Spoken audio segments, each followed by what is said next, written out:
The pre-opening rates have settled absolutely flat, but there is a positive bias, very similar to what we saw yesterday, and it looks like 85.50 could be held through the course of the trading day. At least that's what the pre-opening levels are suggesting. But let's invite Udayan Mukherjee into this discussion. He joins us now to talk about the markets. Udayan, hi, good morning. Good to see you in after a while. The one thing that has been constant in our market has been FI commitment. So far, up until yesterday, FIs have invested, close to $16 billion in our market. Are you getting a sense that this FI flow and commitment could continue well into the new year? Morning, Sonia. I think there's only one wrinkle in that. There's nothing to back any evidence that FIs are going to pull out in any kind of hurry. It's just that China has emerged as the hottest game in town over the last few weeks. And I think particularly in the last 2 or 3 weeks, that point has generally been discussed in most global investment houses. The fact that China's outperformance relative to most Asian markets, including India, is getting more pronounced with every passing week. So you'll remember that at the start of 2014, China, because of its growth problems, probably was not such a hot bet, but it has come back and come back with a bang in the last 6 months. There is not a 0-1 correlation or negative correlation between money going into China and India, but between these two very large competing markets out here, when one tends to do so well compared to another, then some of the money tends to shift around a little bit. So that's the only thing one needs to watch out as we go into the end of the year, because people have made money, or FIIs have made money in both markets this year. Could there be some bout of profit taking towards the end of the year, which often happens with FIIs? And could there be some portfolio shifts in favor of China compared to India?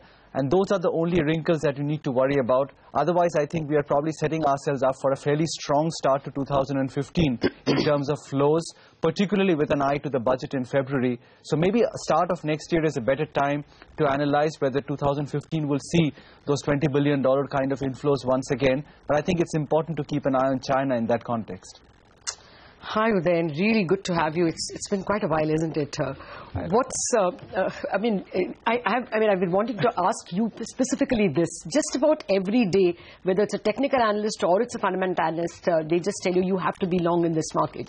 At the most, you keep a stop loss, but you have to be. And we've crossed over 8,000 and 8,200 and 400 and 500 with such elan, ease and consistency. Is that still the only game in town? Just go long and keep a stop loss? Or is there another way to look at this? The evidence from the screen, Lata, is absolutely and convincingly yes, that in a market you can't second guess a trend which is as strong and pronounced as this. It's always good to be vigilant and cautious, but I think it's difficult to bet against a market which repeatedly is forming higher bottoms and keeping on forming higher tops. So as long as they say that the trend is your friend and you've got to back it, unless you see evidence to the contrary, and the evidence to the contrary is just not there. There have been a couple of passing moments of doubt in the last couple of months because of global issues, but those have been swallowed so easily and effortlessly, as you described, by the market, which has always gone on to form a newer high. So this looks like a very pronounced trend, and I do not think traders have any other option but to keep backing it at every dip. For investors, I think the strategy remains the same, that they keep shuffling their portfolio around a little bit, because portfolio shuffling is working in a market which periodically is running into resistance and some kind of congestion, as we seem to be over the last 1 week or so. We may form a 200-point, 300-point kind of a trading range. Within that, you will see a lot of portfolio shuffling and rotation going on. But I think sticking to high-quality names and increasingly focusing on broadening your portfolio, because the broader market has been doing better than the narrow market over the last few days.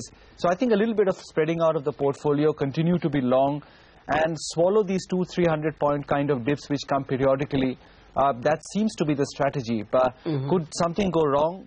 Of course, many things can go wrong in the market. I'm watching what's going on in Europe quite closely over the last couple of days. So you need to be vigilant, but I don't think the screen is telling you, or the screen is telling you that there is no option but to stay long right now. Udain, you spoke about shuffling and shuffling portfolios, and that's exactly what I was thinking about. This year, Bank Nifty has given actually double the gains that the Sensex and the Nifty have given. 35% Sensex and Nifty, and almost 70% Bank Nifty or Bank X or anything you want to look at. Does this outperformance continue? Does Bank Nifty remain the leader, say at least for the first half of the coming year, simply because Rajan has held out a hope?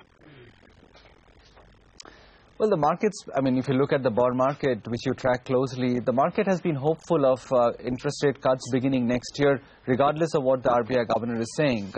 He did sound a little bit more dovish a few days back. So I'm sure that the stock market will hold out that hope that in the January-March quarter, there will be interest rate cuts. But with or without that, in a market trend which is as pronounced as this, if you ask any global investor, what would they buy first in India? I think people would say unequivocally we would buy one of the top banks because they're very well run. They consistently outperform the market.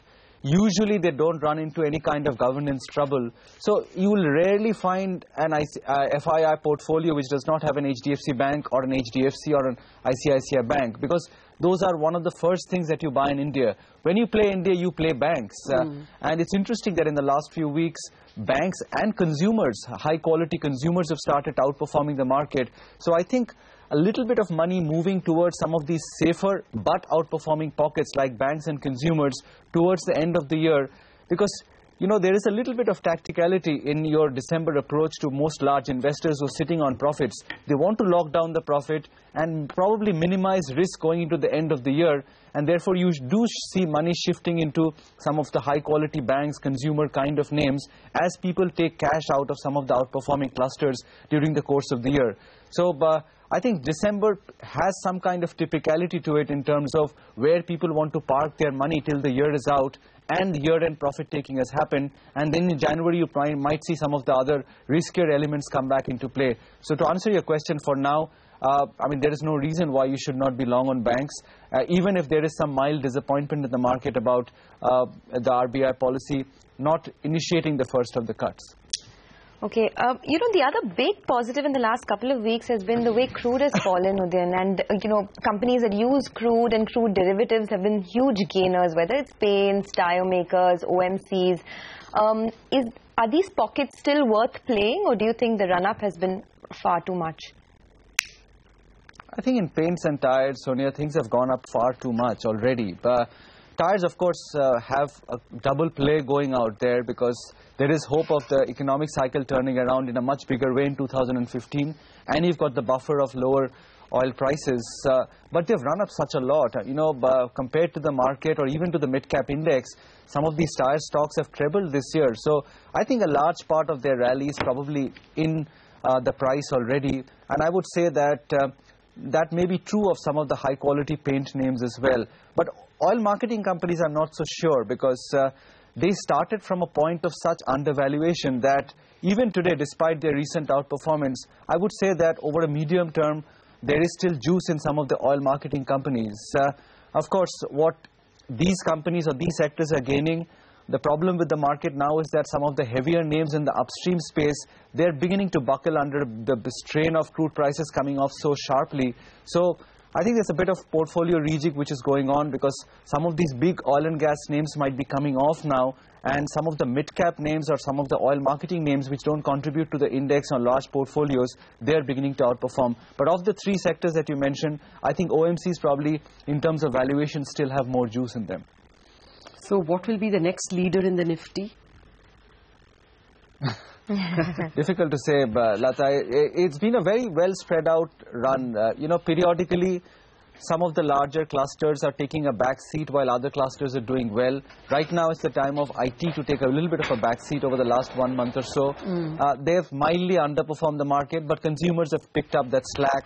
Oil and gas has not been such a tearaway performer, but banks have picked up the slack. So that sector rotation thing is playing out. And in a market which is trending so beautifully, I think for passive investors, even index funds don't do too badly. But, in a market where sectors are being rotated quite so frequently, even if you buy the mother index and stay invested, for people who don't track markets so closely, you end up doing not too badly relative to active fund managers. So I think the index is doing its job.